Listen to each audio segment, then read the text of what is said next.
I'm going to wait watch Craig. Colleagues, it's me again. This time around you won't hear. I won't be long because the day is here. And I think it behooves me again to really say that we are now at the main portion of the evening, which is why we're here to actually celebrate our celebrants. And before I do that, I'd just like to welcome the Dean, Professor Valodia, who has joined us. Obviously, he was late, and we know that he was late because of a very, very important engagement and that he had to attend to.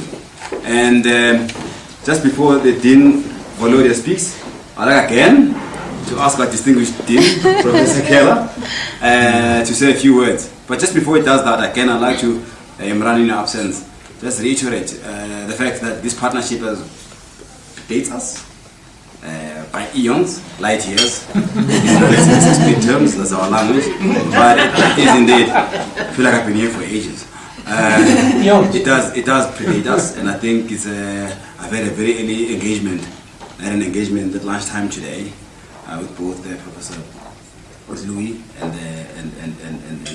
John regarding the way forward, for parties.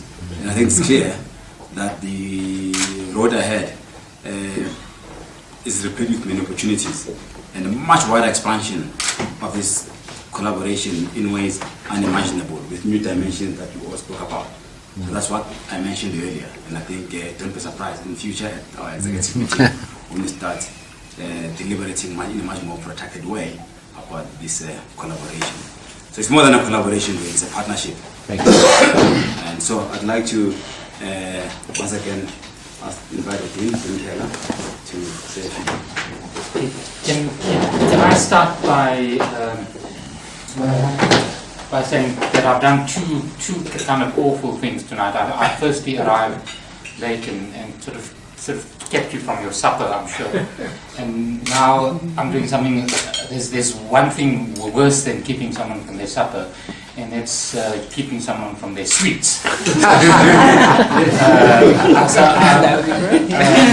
So I feel bad about the fact that I've been sort of guilty on both counts. But I'm late because there was a memorial service at the law school for Felicia Kentridge, who played an extremely instrumental role in the formation of our law school and also of our law clinic, and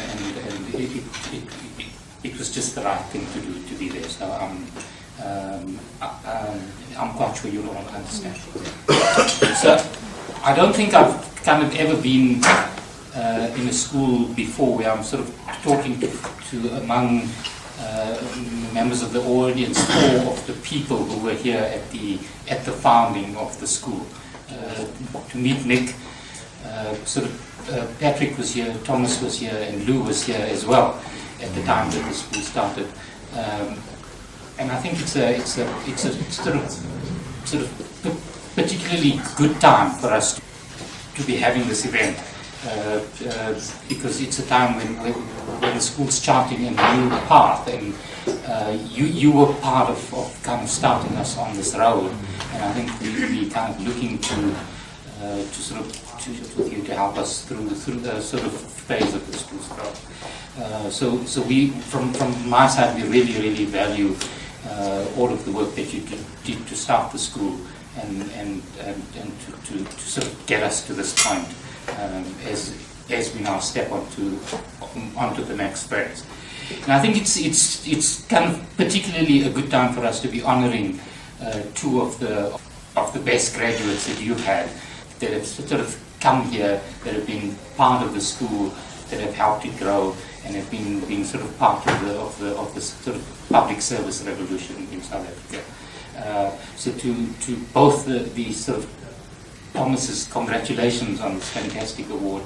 I think it could not have come from a sort of better institution, and it's one way for us to just sort of concretize the sort of partnership that I sort of don't really know sort of Thomas that sort of Thomas well, and I've kind of only met this sort of Thomas in the last year. Sort of, Thomas, from my side, it's been an absolute pleasure to sort of work with you for the last year.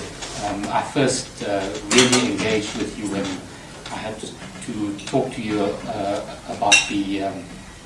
about sort of coming for an introductory session as the dean, and I have to say I was a bit kind of anxious about sort of talking to someone about kind of organizing a meeting for this new guy who's going to come, and you sort of dealt with it in such a calm and gentle way, and I think that really marks the kind of person that you are, and it's been absolutely fantastic.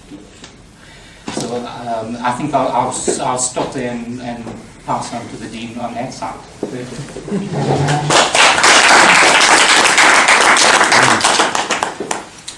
Well, a couple of reflections first. You know, we have a very important legal principle in the United States: no double jeopardy. So I apologize that you have to hear me speak twice in one evening. I'll really try to make it relatively quick, except when I'm honoring the Thomases. The second point is hearing these stories for the second time, since I heard them 5 years ago, about the very young Lou Picard here and young Patrick and all these other allegedly young people at the time. I'll take it on your word. We're building the school. I'm reminded of my days teaching American foreign policy, where I used to quote from Dean Atchison's, or Secretary of State Atchison. His memoirs are modestly entitled "Present at the Creation." So, Lou, you can use that title again, maybe, but you'll have to get a copyright clearance when you do really, one of the most enjoyable things I do is to travel around the United States and around the world and host events like this. We've only honored about, I think it's 48 of our 8,000 alumni with distinguished alumnus or alumna awards. And as we were deciding who should be honored this year, we started to discuss South Africa, and I really thought that it was terribly appropriate to honor the two Thomases, since they're known around our offices as simply the two Thomases. That's how Lou always talks about them. That's right. And there's no truth to the rumor that they're related, but they're at least friends.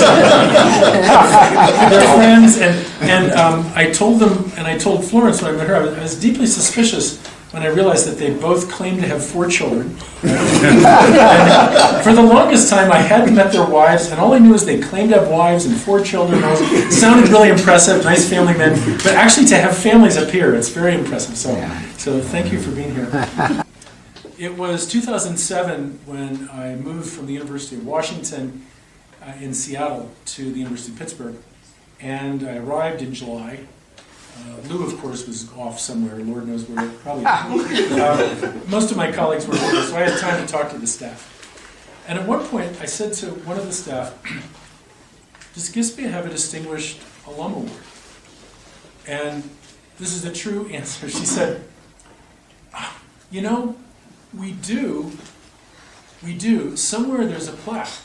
And I said, what do you mean somewhere there's a plaque? She said, well, there's a plaque with just the names of people who won in a particular year. I think it's on the floor of Betty's office. You don't need to know who Betty is. All you need to know is I thought, wow, that's pretty impressive. You know, gosh. So I went to the floor of Betty's office. I found this plaque, and it was the kind of plaque that has a little metal nameplate that they tack on every year when they're adding up. So it was one plaque with, I don't know, 26 names at the time or something, and it said nothing about the individuals other than their name. So I called in more staff, and I said, this doesn't really give me an appreciation of each of these individuals. And I said, what do you have that you can give me? And they dug up a box that had bios and photos and things. And I got this idea. I'm proud to say this was my idea because I think promoting a school like ours, generating a sense of pride, allowing students, current students and recent alums, allowing them to walk through the corridors and realize that people who've gone off in the world and done important things were in their position not that long before. So I issued a decree that we would go back and produce plaques for all the previous recipients, and when possible at various ceremonies we would present them with plaques. And for the new honorees, we would award them with a plaque that they can put in their office to impress colleagues, students, deans, and others.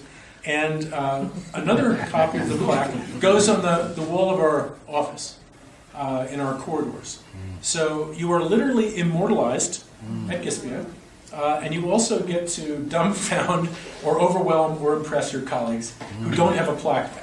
Okay, and that was really one of our major goals, to allow you to be put in that position. So the two Thomases, remember, it's not just that they claim to have wives and they had 4 children apiece. You notice it's suspicious, too, that they're, I said, I guess I should go in chronological order, but they both start with M, and it's not like my mom was that early before Mogali. Anyway, I told this Thomas the story that when I was a second-year doctoral student at Harvard, I was in a research seminar in Western Europe, and four of us in the group had applied for a Council of European Studies grant to go do research in Europe. And Peter Gurvich, who was our professor and later was the dean at UC San Diego's policy school, Peter came in one day and he said he got a call from the program officer. And he said, Peter, I have 4 applications with your recommendations. Keeler, Kaler, Kelman, and Krieger. He said, when are you going to send the L's and the M's? So I thought of you guys right away. Sometimes when we have less accomplished alumni, better light, and I have reading glasses with my contacts instead of these glasses, I read the entire text. But you guys were so accomplished that you have a small font, bad light, and the wrong glasses on my part. So I'm not going to attempt to read everything here, but I will say this. Here's the official procedure, Thomas. So I will call Thomas, Catalani Thomas Marhoma first, and say that Thomas came to Gispia to do his MPIA in 1994, received his PhD in 2000, and really, Lou, you should come up here too. Oh. You were somewhat implicated in the outcome. Yes, guilty by association. And as the dean referred to, it's very special that these are not just 2 Gispia alums, but 2 people with very close ties to Wits. Yeah. And I hope you recognize that we're underscoring the contribution that Wits has made to us in honoring these individuals tonight. Again, Thomas, I'm not going to attempt to read all this, and besides, your wife would probably fall asleep if she had to hear all this. She knows the story. And virtually everyone in the room knows the contours of your career. I'll just say the Thomases have had 2 very different careers, and in the case of Pandulani Thomas Marhoma, of course, he's had a very distinguished career in government, having already been an ambassador, surely one of the youngest ambassadors.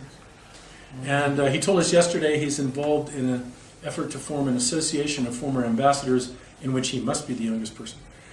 So you have no chance of being elected to be the head of that. So good try on that front. I also heard a very moving story that I will tell my wife when I get home, that after his 5 years in Mali, it was quite clear to Thomas that it was a bit too much to ask of his wife for him to serve abroad again in that capacity. I'll look to our women students and say, can we have a round of applause, please, for a man who made this decision? Come on, the women will now lead. Come on, Tien and Eliana, lead the round of applause For the husband. The former student. The former student. Now gainfully employed. Thank you. Well, we won't say where. No, we won't mention the others. I heard a little bit about competition with med school there earlier, so I'm not going to mention it. Other place. But Thomas, again, has played a very important role in foreign policy, in the foreign ministry, in various positions at home for South African affairs and others, as an ambassador in Mali, and recently as an important player in the Defense Review. And I will be looking anxiously at the newspapers to see what your next position is. All I know is you can't be foreign minister because you'd have to travel too much. So take a position that involves staying close to home and providing that crucial advice. Congratulations. Thank you very We're much. very proud. This is the crucial photo we need.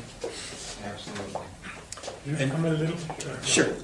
You have to decide if Thomas is as handsome in person as he is in the photo. This was taken when he was at Old Mutual, by the way. Big small guy. Okay. Yes, so we do it Gosh. this way. A little awkward, isn't it? No. Yeah, and besides, you're blocking yourself. Oh, okay, this way. But now he can't see that. We can. Okay, this way. Yes. There we go.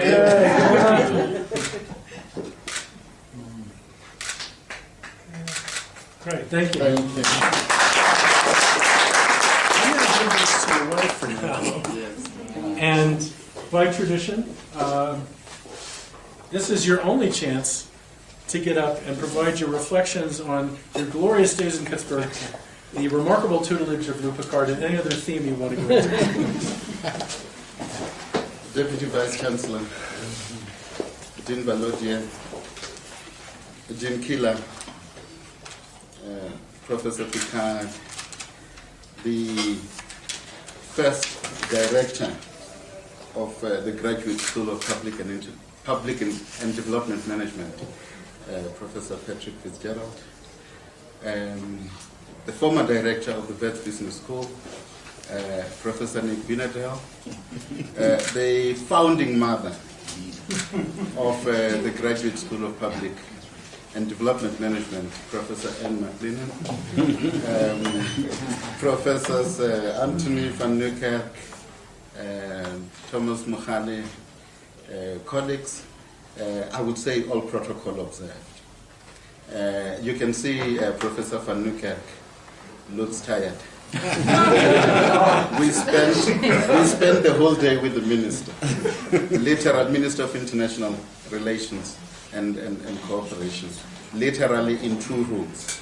So she was juggling between the 2 rooms, and she was launching the 2 associations, the Association of Former Ambassadors, and indeed Dinkila was the youngest in that and they were calling me professor because we were changing this concept document, the founding document of the association, and I had a lot to do with it. And Professor van Nieuwkerk was holding the Vets flag very high. And I'm saying this because in Valodia there were all these academics, civil society. For the first time we now have the South African Council on International Relations, SACIR. That will be advising the minister, so the 2 of them will be advising the minister. And from all the other universities, UCT, Professor Khalid JP, Professor Peter Vale, and a whole lot of them were part of that council to advise the minister. And so we were fighting literally for her, so she was shuttling between the 2 of them. But I was so happy when she was introducing them and she was saying Professor Anthony van Nieuwkerk from Wits University.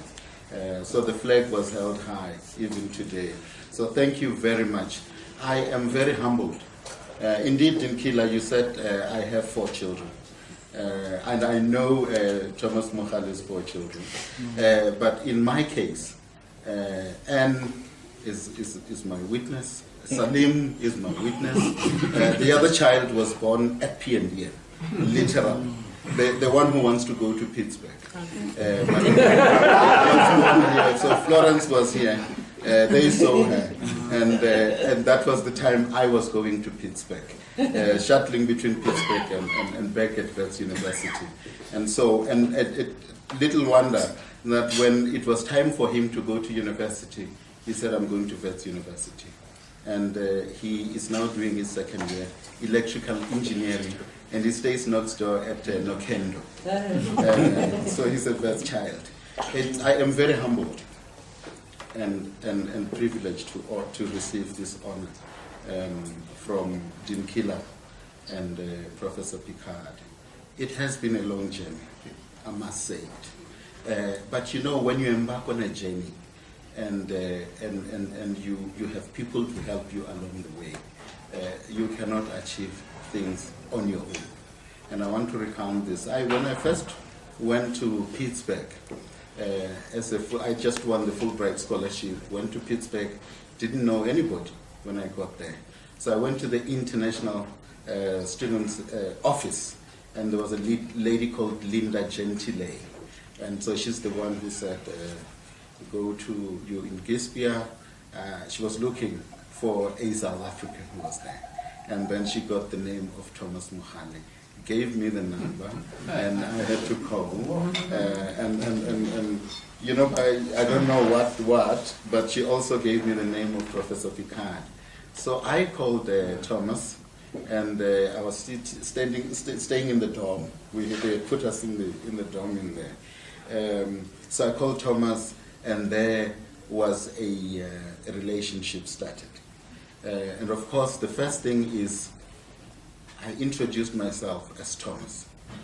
And I say, they told me that you are Thomas Mohale. And so the other thing, Dean Killer, that we share in common is that we found that we come from the most beautiful province in the Republic of South Africa, which is the Limpopo province. So we both come from that province. And so then Thomas, you know, I didn't struggle because there was a South African. And so he then, you know, helped me to find accommodation. So he literally was looking. And then the next step was to take me through the program, the syllabus, to help me to choose the courses for the program, to say, you know, the advice that I got. And that's why I'm saying you can't achieve things without anybody assisting you. And then the other thing was the Fulbright scholarship. He was also on a Fulbright scholarship. And then the town that I come from, Makado, Nick, you know, it's called Louis Trichat. And the town that he comes from, it's called Trichatsdal. So both the towns named after the same person. And this whole coincidence. This is why I was so suspicious. You know, so the problem, Dean Valodia, was he now had to introduce me to his you know, fellow colleagues in the same class. And at the dinner last night, we spoke about Romain from Mali. There is another coincidence. You know, I didn't know at that time that I would end up in Mali. And then there was a lady called Reagan. You know him. You know her, Professor Picard. And so because you were teaching them. That's right. And so he introduces me to Romain, Reagan, and all these other colleagues. And they said, "Thomas, you must be joking. Are you sure his name is Thomas?" They said, "Yes." "Are you really sure?" He said, "Yes." So they said, well, Reagan says, "So everybody who comes from South Africa is named Thomas." I doubt that. You know?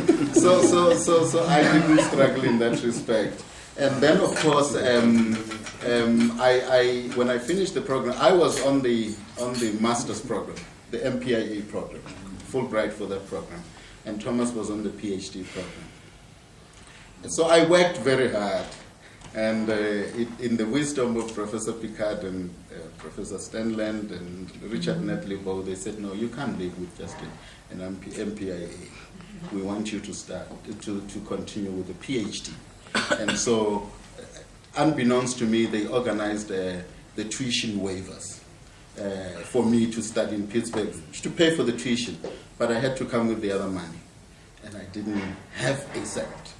And Professor Picard, fortunately, this is another coincidence, because when I was in Pittsburgh, they were starting the school here. Professor Picard was already working with Patrick, Maxwelling, and McLean, and Salim, the whole team, after the Mount Fleur scenarios. And so they were plotting this school.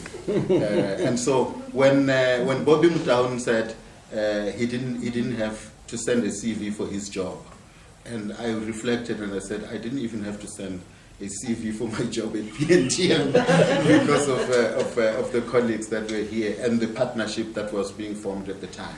But most importantly, for the money for me to continue the PhD, Professor Picard had a very good relationship with the Ford Foundation, and he spoke to John Gerhardt, who was head of the foundation, and his wife Gay, and I was told that now you have money. You've got the tuition waivers in Pittsburgh, and then we now have the Ford Foundation to take care of your residential and other, needs when you are at the University of Pittsburgh.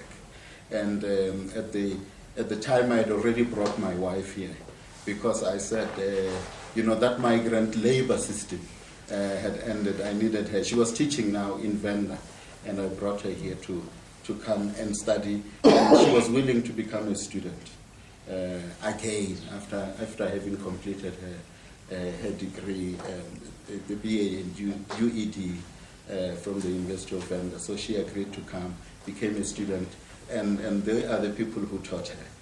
Patrick and Salim were there to teach her as well. So and then Wits University was very kind to DBC, because I was able to, they allowed me to go to Pittsburgh to continue with the PhD, and they were paying my salary. And my wife was here, and she was pregnant with our third child, and Wits was taking care of her. So she was still drawing my salary, because PNDM was committed to the development of its own staff.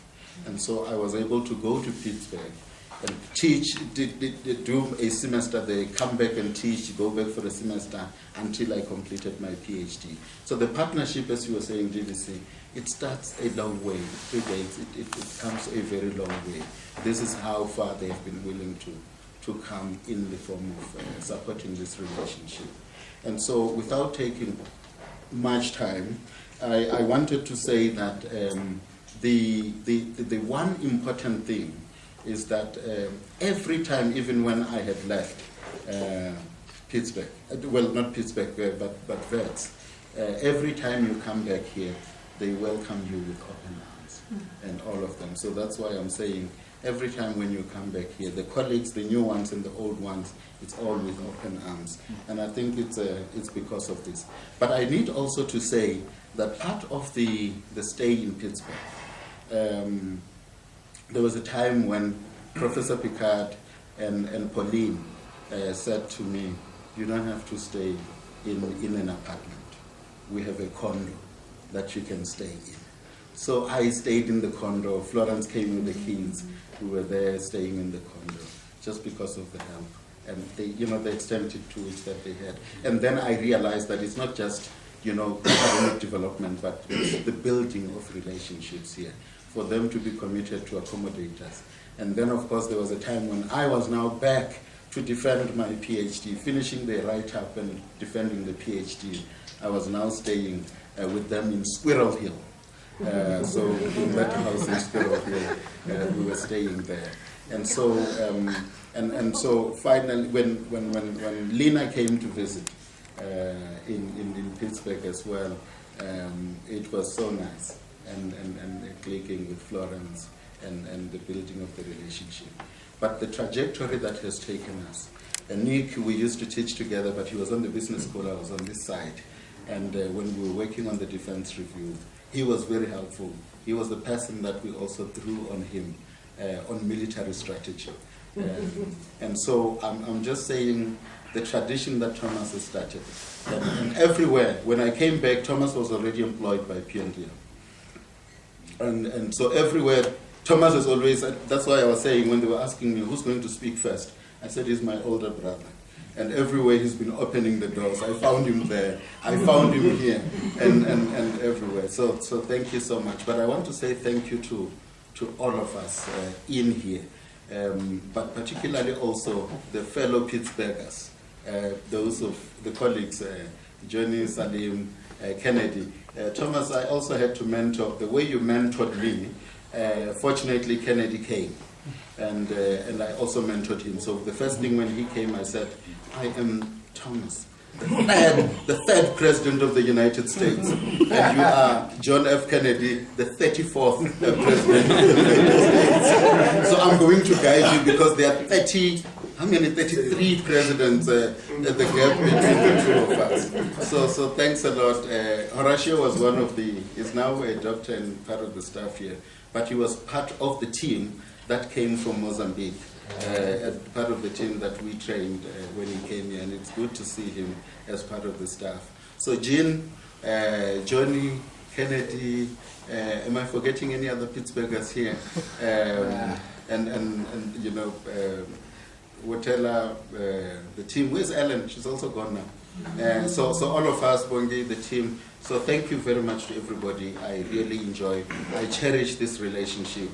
That the way that they took care of us, and they've done the same. I think if any one of them were to give their Pittsburgh experiences, they'll tell you the same thing.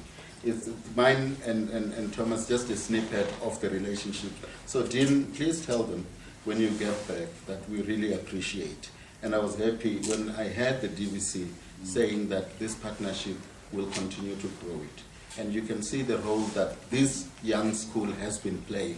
I was just indicating with Professor Anthony, there's a whole lot of things that people who have gone through this school and the other school, because I've had the privilege of teaching them in the last month or so on the other side. The whole city of Johannesburg, Trevor Fowler and his team, committed to be trained here at the business school. And the Minister of Public Works was here, the Speaker of Gauteng is studying here, the Premier of the Northern Cape. So it attests to the credibility and the reputation, the international reputation that FEDS has. And it is through partnerships like these ones that we continue to have this. And so you are not lost. You are welcomed in South Africa. They took care of us when we were there, and hence we're taking care of you, Elodia and Tian. Is it Tian? Yes. So thank you very much, colleagues. I really appreciate it.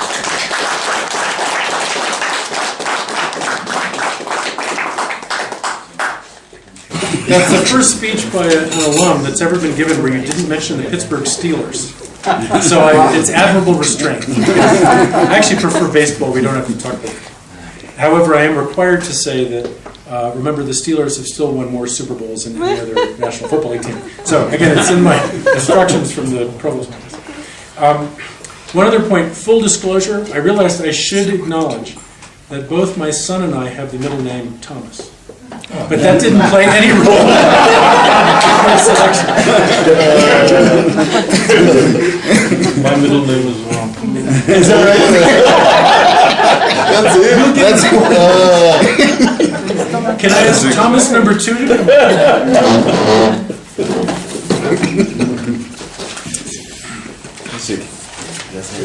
Thank you. And I'll say to the big brother what I said before, which is, remember, if we had a larger font, better light, and better glasses, I would read more of this. But you guys are an interesting match set because I can sum up Thomas Mogali's side of the ledger by saying it's very interesting, and it says something about the school that we produced one individual who's gone off and made his contribution directly in government. We produced another who's made his reputation as a teacher, scholar, and an academic administrator in a very important way, and who has had, yes, some direct policy impact, because I read your entire CV in preparing this. But it's interesting, and we do pride ourselves on training people for myriad types of positions. The first time I came here, when I was introduced to Thomas Mogali the first time, I was told that he was the interim director. And I can tell you, I haven't told this before, it was a very happy day when Lou sent me a note saying, Thomas has been selected as the regular director. Yes, that's very impressive, very good. So congratulations with all you've contributed to WITS, all you've contributed by extension to Gispia, it's a Pitt, and our reputation is much appreciated.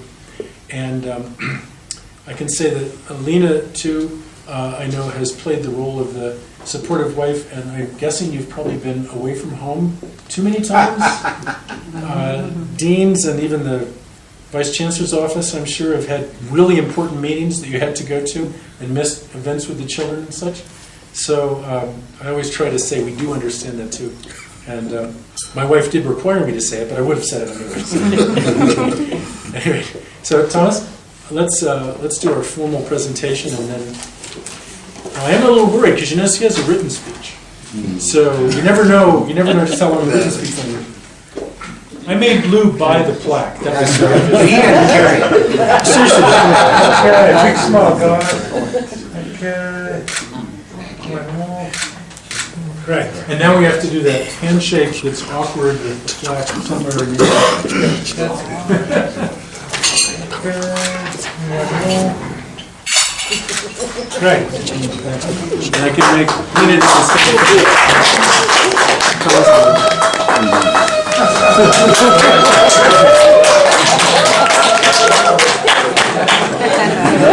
That's quite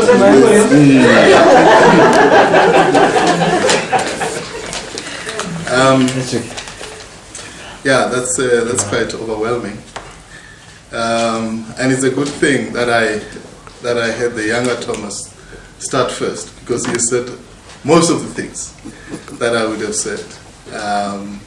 And thank you very much for your good memory and recollection. As you know, I'm not that in terms of remembering names and dates and all of those things. And you did a good job of reminding me really about our previous life in Pittsburgh. Thank you very much, Professor Killer, Professor Pickard, for hosting this event and for honoring us in this particular fashion, us, Pandelani, and myself. I also further like to thank the DVC, Professor Vilakasi, for taking time off, the Dean for sandwiching his meetings as efficiently as he did and still be here with us. It truly is an honor that all of you, Nick, I haven't seen you in a while, and it's a pleasure to see you. And colleagues, thank you, all of you, for gracing this occasion. It really is highly appreciated. It shows the community, the family of the School of Governance that we are. One constant in this family that perhaps we haven't referred to quite regularly is Professor Anne McLennan. When I came here, Anne McLennan was already a fully fledged member of the staff, and she played a critical role in making me feel in home, in helping me understand. Actually, I thought she was previously trained as a teacher, because she had all these ideas about, how you teach and how you construct your course spec and all of those things. And I very quickly settled in as a thanks to her contribution. And she has been with us from that period up to now. So that's a great. I do know that awards such as this, distinguished alumni, are not given quite often. And I feel, and they're given for a particular purpose. And I went back into the Gispia website and read the actual description of the of this award and what it is meant to do. And I actually found it still challenging. I wasn't sure that as a person I've achieved all of the things that it says a person who's awarded ought to have accomplished. In a sense, therefore, it presented me with a challenge. First, the challenge is to remind me of the road that I've traveled. By the way, unlike Matoma, I first worked at another university.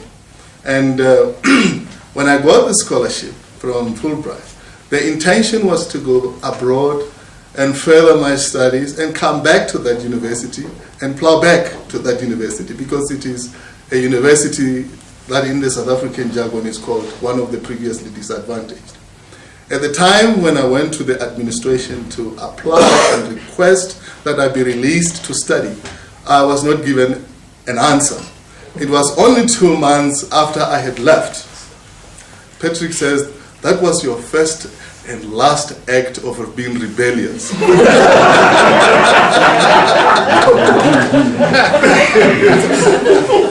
Because I had left the university without actually being given permission to leave. And I just thought people will understand that the stakes are very high. This is the turn of the 1990s. South Africa is becoming a new country. We need all the skills we can get. For heaven's sake, these guys must release me. Well, actually, they didn't think like that.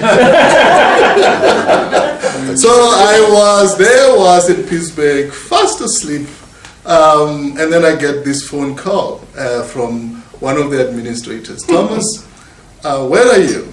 I say, I'm in Pittsburgh. He said, well, you know that we haven't granted you permission to leave. We give you 1 week to come back, or you must resign. Well, I thought that was a very simple option for me. And I said, well, I'll give you my resignation the following day, which I did. I have to also say that with all of that anxieties, I already had 4 children with my wife. Who agreed that I should go forth alone, and she will stay in my ancestral home with my mom and my dad. And that, and towards the departure time, I actually asked her, "Are you sure I should go? Do you really support this?" And she said, "Well, you know, if you don't want to go, don't try and use me as an excuse."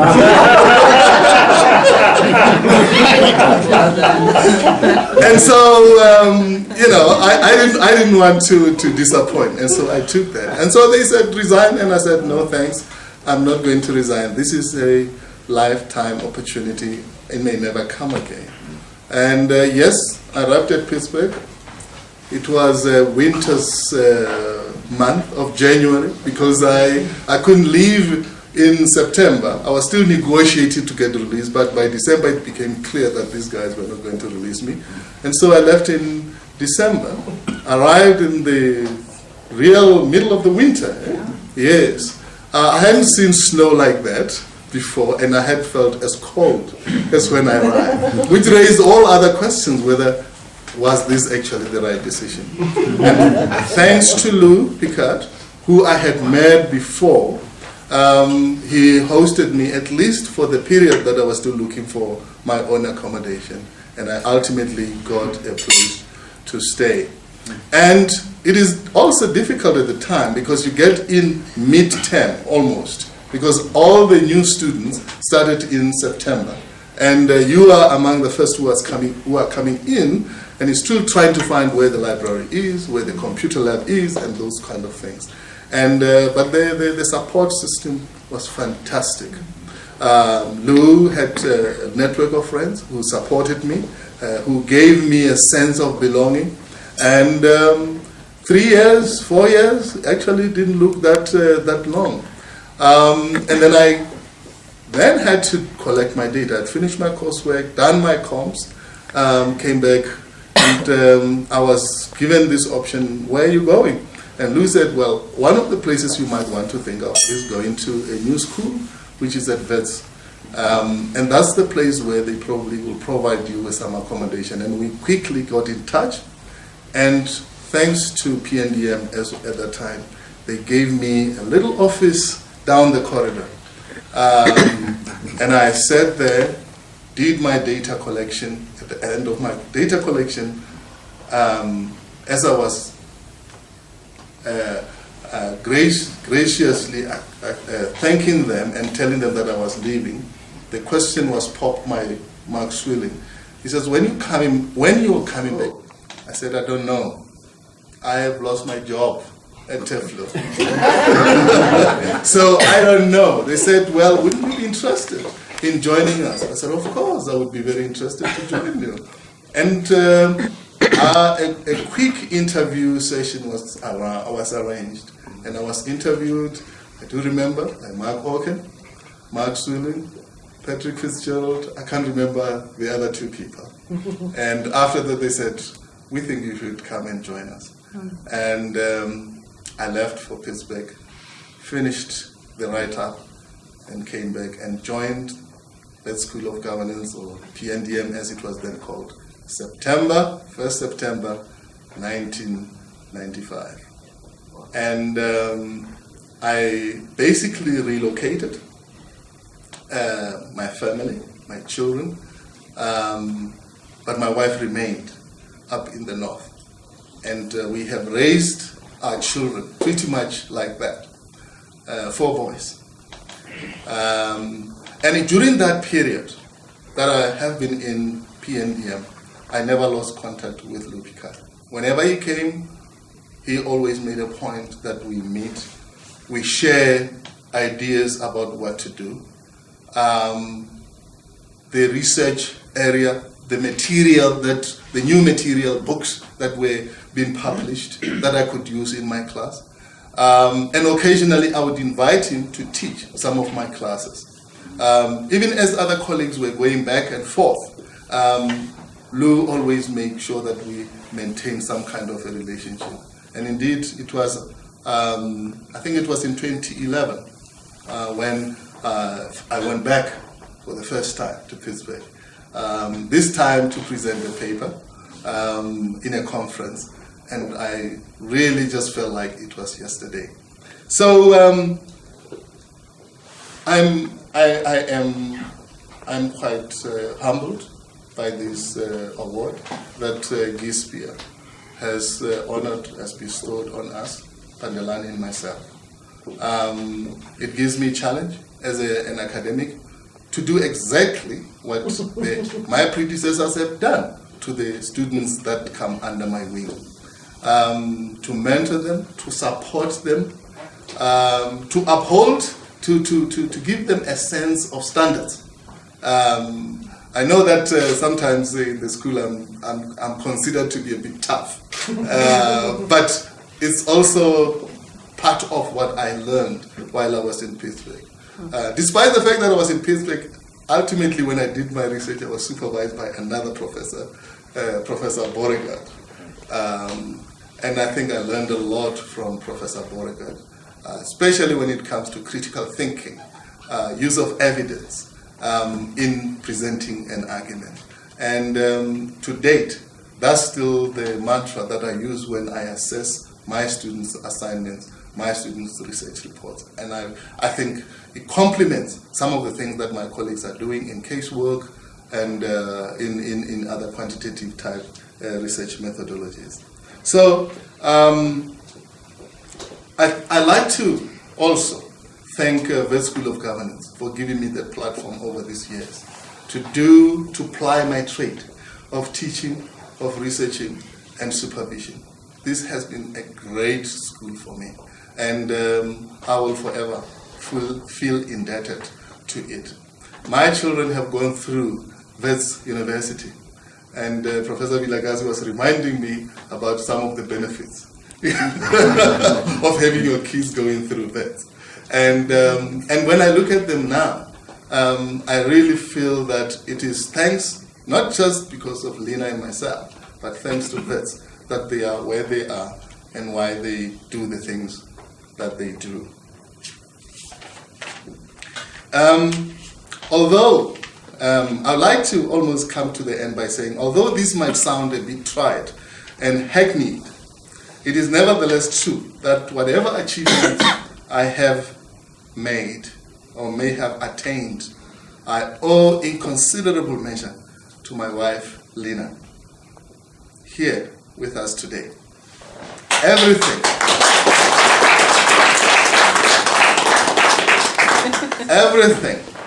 that I could have done to make, she did everything to make my personal and academic life quite easy, unencumbered. Aside from her loving encouragement in all my academic escapades, she provided me the most important gift, the time and the space to carry out my academic work. Last but not least, many thanks to my academic and professional colleagues for your love, encouragement, and support all these years that I've been here. There is no satisfaction more fulfilling than to enjoy the support and esteem of your professional colleagues. Thank you so much, Professor Killer. Thank you so much, Professor Picard, for this award. When you go back, please convey my sincere, my family's sincere, and I dare say, my Thomas' sincere gratitude for this immortalization.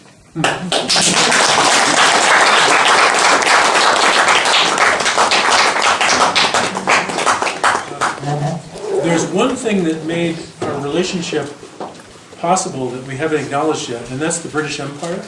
So thank you, British Empire, because I've heard rumors of the important role it played here.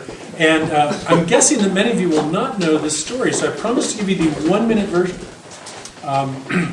Pittsburgh is called Pittsburgh because in 1758, General Forbes, with a young Virginia Colonel Attaché George Washington, mounted the second effort to go to the Three Rivers and oust the French from Fort Duquesne. Earlier, General Braddock had tried, and his body is now buried equidistant between Pittsburgh and where they launched their efforts in Virginia. So that didn't work. And in fact, it was called at the time the biggest colonial defeat ever. It was the largest expeditionary force the British had sent, didn't work. But they sent Forbes back, and Washington went for the third time to the Three Rivers. That's why we have a statue of Washington at the airport. There are many places in the States that claim Washington, but listen to this, because this is pretty interesting. It was mainly the military experience that Washington got in his 3 visits to the Three Rivers, and after the first of them, he wrote his first publication, which circulated widely in the colonies. I like to say it was the George Kennan X article of the era. It was explaining the depth of the French threat to the empire. And he tried to mobilize the colonies to support this. It didn't work very well. But the British sent their forces in 1758. They did oust the French from Fort Duquesne with the aid of several thousand Indians who would later feel betrayed, but that's another story. At any rate, so what had been Fort Duquesne became Fort Pitt, named for Pitt the Elder, who was the sort of prime minister at the time, even though they didn't use the title. Really, at the time, I like to say, the Three Rivers area where we are was sort of the Berlin of the era. It was the biggest flashpoint of crisis between the French and British empires. And again, if the French had won, I'd probably be somewhere else tonight instead of it. So I appreciate the French Empire as well. The British Empire as well. So thank you very much. Yeah. I just want to say one last thing. I want Lou to have a chance to speak. Perhaps someone else wants to. But I'm guessing some people will agree with me on this.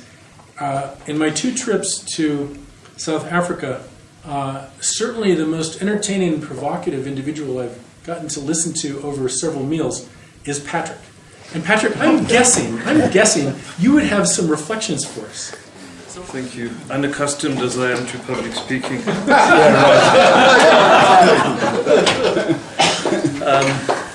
Actually, the best impromptu speeches are well prepared. And, I now understand that I was given a hint about this, but I was too dense to actually pick it up and prepare what I should say.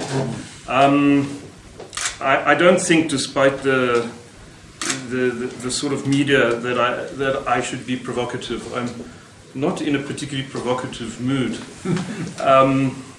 In fact, I'm in quite a reflective mood because, I've never been much for the Wenwes. When I was young, there were all these right-wing white Rhodesians in South Africa, which was about to become Zimbabwe, and they used to go on about when we were in Rhodesia, which was very irritating. There's also another band of brothers and sisters who I'm even more familiar with who'd go on about when we were in the struggle. So I've tended to eschew, the sentiment about the glories of the past.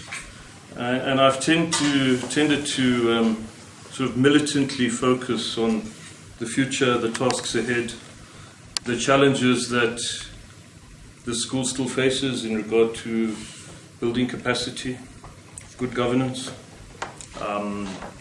efficiency, effectiveness, a representative bureaucracy capable of delivering the goods to actually raise the lives of the people, the social and economic standards. And within that broader narrative, there are all these other stories weaving through the tapestry of people who somehow, when you look back, and I have to admit that maybe now I have to look back a bit, the future is as murky as ever, and the road is as long as ever, and whatever shoulder-to-shoulder solidarity we have manifested in trying to make a difference. And I believe strongly that we have made a difference. Thomas Matome has made a difference. Thomas Machale has made a difference. All the other colleagues. I'm not ambassadorial, so I don't have the mind of being able to mention absolutely everybody in the right context. So I'm scared if I go too much further, I may diplomatically fall short. But I think that it actually brought a tear to my eye, and well, Thomas, he said it's his reputation of a hard man. I also have a reputation as being a hard man. But I found the proceedings, much more moving than I expected to. I thought these guys from Pittsburgh, as part of their marketing and their media and their public relations, were going to come and hand out some awards, and we were all going to have a jolly dinner. And we have, but I think what has manifested is being so much more than that. And I think it certainly reminded me of, what it was all about, what the organizing mission was, why people came together and what we tried to do, and what people ended up accomplishing. If I look now, and something that didn't come up, the library at Timbuktu. Yes, exactly. The whole that somebody like you with these associations should have had to have been the organizing force to actually restore, and illuminate and digitalize. Thank goodness that happened after the place got invaded. And in terms of my other colleague, my colleague for quite a long time, your book about to be launched, which I've been going through, and which you've written together with Lou, jointly authored, which really does, I believe, make a contribution to go just beneath the headlines of all the problems with local government and local governance in South Africa. And in true style, it really gets down to the British Empire, the Boer republics, traditional African forms of governance. And it really does make sense of why we are having these governance problems at the local level. And I mean, it's great that a book of that significance is coming out of this milieu, and that people have begun to reflect and write these things. Because there was a time, and we have been criticized in the university for it, where we were overwhelmed by the task that some people say I was deployed by the ANC to organize, and other people say we self-appointed ourselves with our mission to form a new culture, a new civil service. And when we undertook that mission, from the moment we opened our doors, we were deluged. And expected to perform miracles, some of which we managed to perform and some of which we came short of. But definitely it brought it all back. And certainly it's amazing to sit in this room, which some people remember, Jean, as some maps on a table in your garden cottage, which you thought was Patrick's Walter Mitty illusion that this would actually happen. And some of the people who made it happen. Nick Benedos, I described Nick as one of the founding fathers. They said, well, isn't he in business? Yeah, those business guys, they make profit and, run companies, and they're sort of ruthless and have no ethics, but we tax them.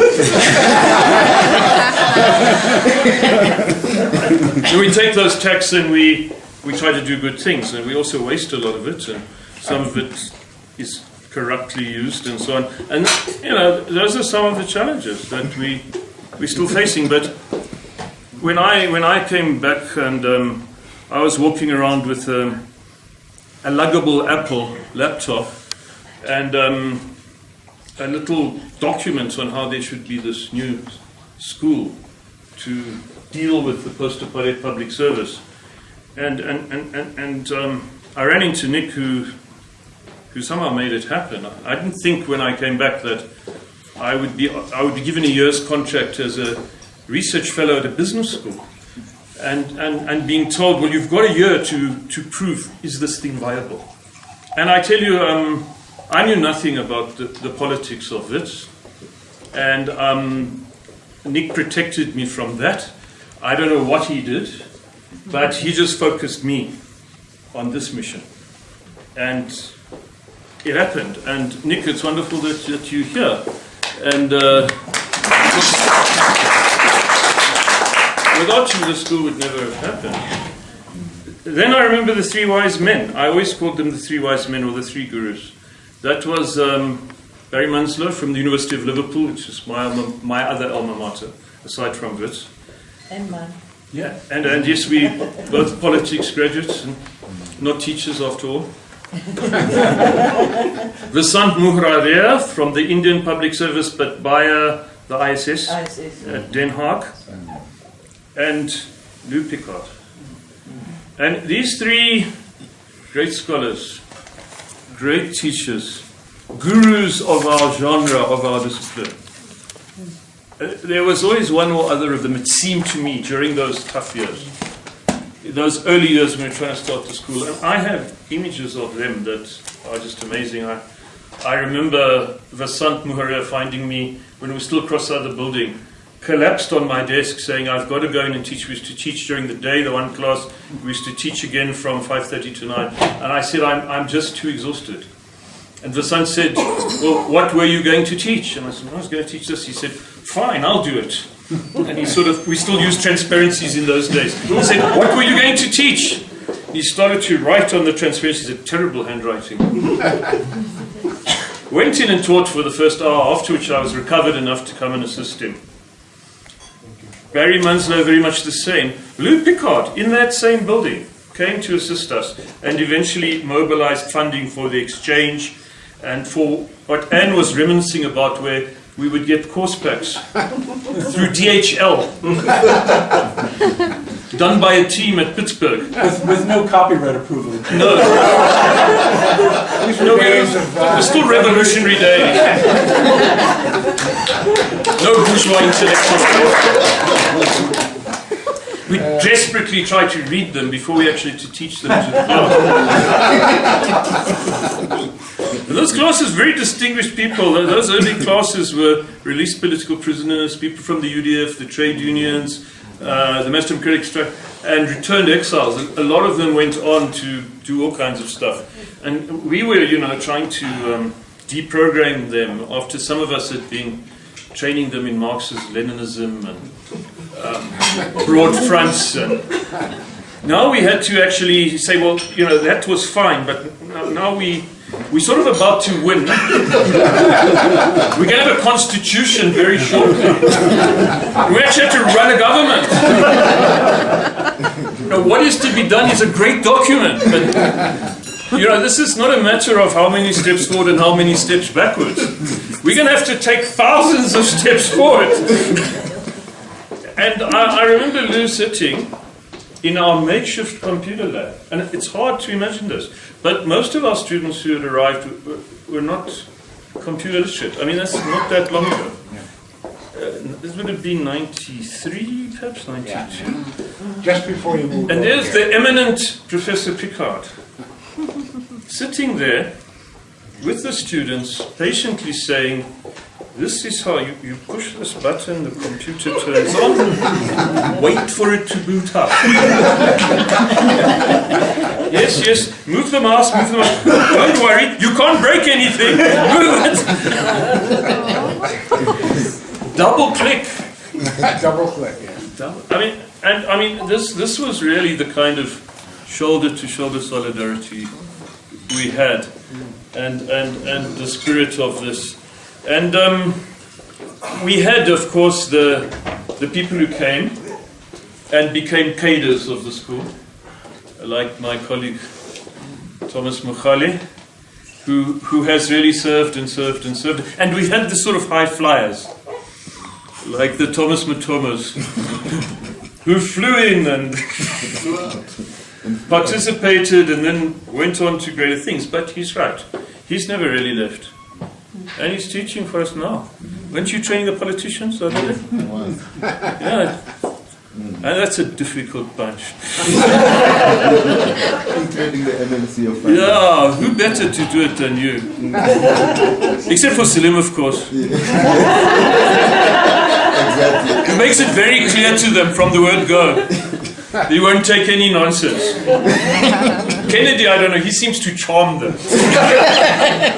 He has another approach. But yes, that's fantastic because, the school's now been given the job after all these years to train the legislature how to exercise oversight over the executive. So I guess, we're still going. And look, we're still here. And Lou, Still here. you're still with us. And with a bit of luck, we might even remember to renew your visiting professorship again.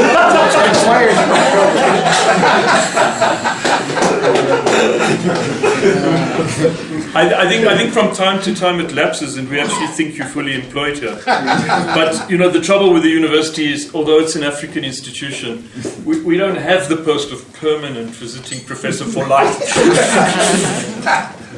Look, I think I've spoken enough, having been thrust into this. My congratulations to the people who've been honoured. I think despite your modesty, I think it's richly deserved. Thomas, I think you haven't stopped flying. And I think that, although I have no more locus standi, I'm in that terrible and wonderful position of not having to speak on behalf of anything really, except, who was it, Jean-Paul Sartre, who said, my own fleas. I'm not representing government, I'm not representing the ANC, I'm not representing WITS, the school, the faculty, but just from my own heart, I think that, this relationship with Gisbert and Pittsburgh, it was there at the beginning. It's been there in the middle. It's still there. And I know sometimes we got funding for it. When we didn't have funding, we kept up the relationship. It's been an organizational relationship. It's been an intellectual relationship. It's been a collegial relationship. And if I can take Lou Picard back to his Halison days as an SDS activist in the 60s, it's been a comradely relationship. And I mean, we have been activist scholars, and we've tried to change the world, which means we were true to our radical roots. To some extent we have. Not nearly as much as we would have wanted to. But we're still trying. We're not done. We're still on the road. As the Dean says, the school will reinvent itself yet again. And it will go forward in the new context with the new tasks. And we will, I think, be very spiritually renewed in terms of occasions like tonight, which has been sponsored by, but I don't mean in terms of the money. I know you paid for it, but sponsored and promoted by yourselves in the spirit of what has been really a wonderful relationship, as evidenced by the words of my two colleagues and the experiences of so many of the other people in this room who have benefited from that relationship. And it's been a two-way relationship. Like these relationships so often are not, sadly. We once had a relationship with the Harvard Kennedy School. It was very clear who was telling who what how to do things. But really, thank you for giving me this little platform. I've probably abused it too much already. I think we should move on and hear from somebody wiser than myself. Thank you. Yeah, just a quick note, you reminded me, Patrick, that as an undergraduate, all the way through my senior year, I thought I wanted to focus principally on political philosophy. And I was cured of that by attempting to read Sartre's 580-page Nausea. Le nausée, en français, right? I decided more empirically focused political science was a far, far better way to go. So I'm happy I did that. And it led me to be here today. Lou, it's about time to bring you up. You had made a mistake. That's actually a novel. Perhaps you should have read Search for a Method instead. I did try. I'm going to bring Lou up. I don't mean to exclude anyone else who wants to say something like Anne and others, but I think it's about time that Lou gets a chance to reflect. Well, I'll be very, very good. Rather than a formal speech, I'll just do what I shouldn't do, and I'll do a when we. And go back to 1981. I met this guy who had jet black hair, looked a little bit like Lenin. And he was a journalist, he said. I said, wow, that's an interesting thing to be doing. And then I found out he might have been doing a few other things. So that was my first image coming into a new South Africa. My second image, by the way, was in Swaziland with Peter Kaposo. And we worked together for several years. He was an official with USAID. We were both younger, and Peter was thinner. I was probably about the same size. And we were talking about human resource development in SADC. I guess we still are, and I think human resource development is still a major issue, not only in this part of the world, but all over. So, but my other images have already been referred to. One is sitting down in Nick Benedill's School of Business with a small little office in the basement. I do think you had a little window, but it was about the size of a, But there were two of Enos, and Kashani was there, and you, and then there was this young graduate student working on her PhD, and she had all of the flip charts.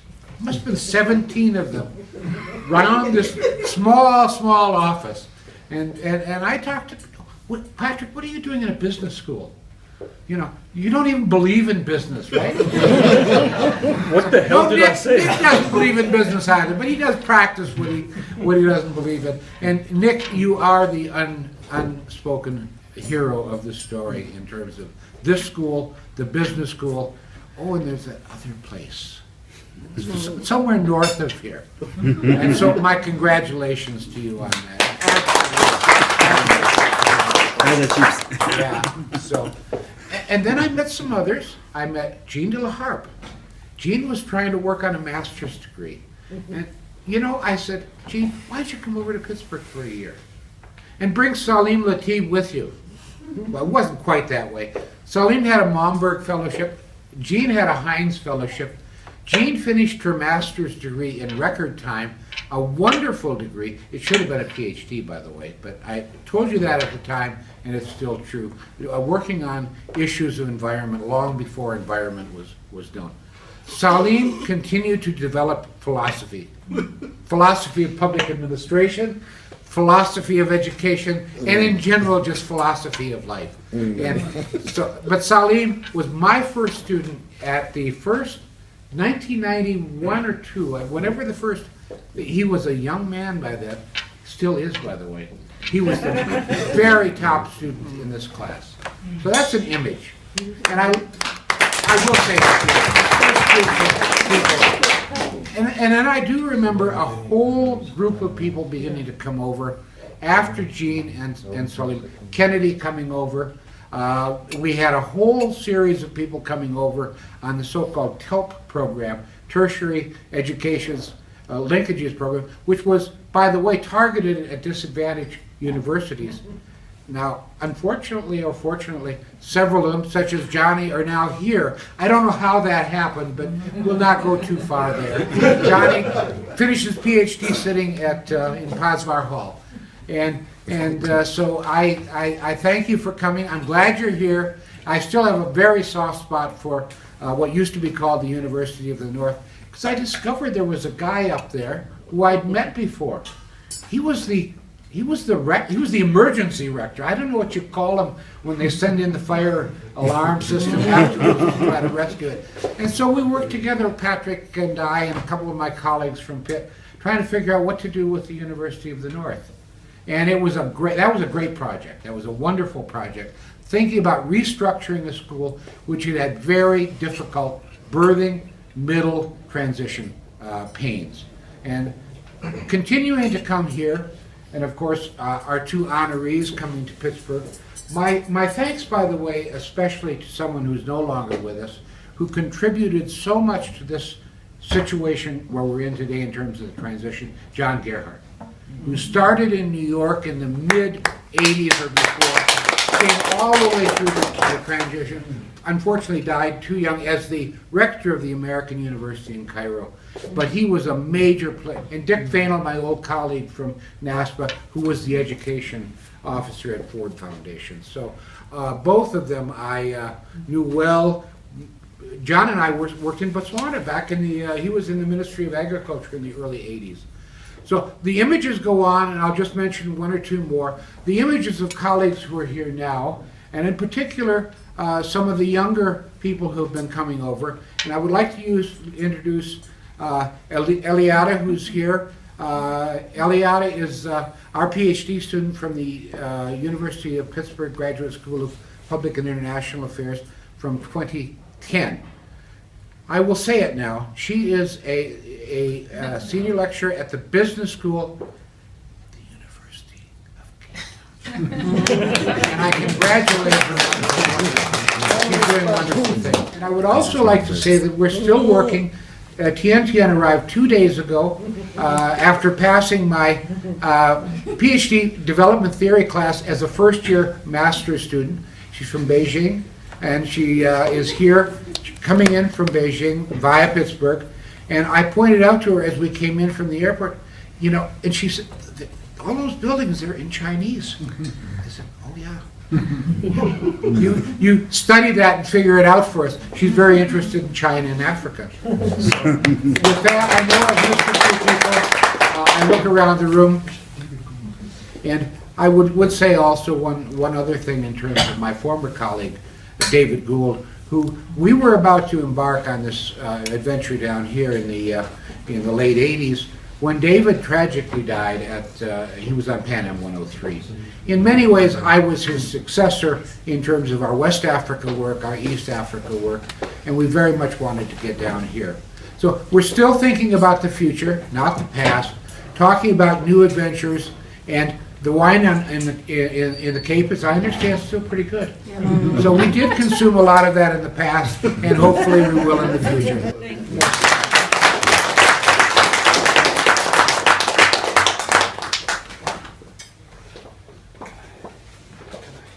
You guys are in control. We're done with our... Yeah, we're done. Yeah, we just have a few presents to Tolkien. Thanks. And,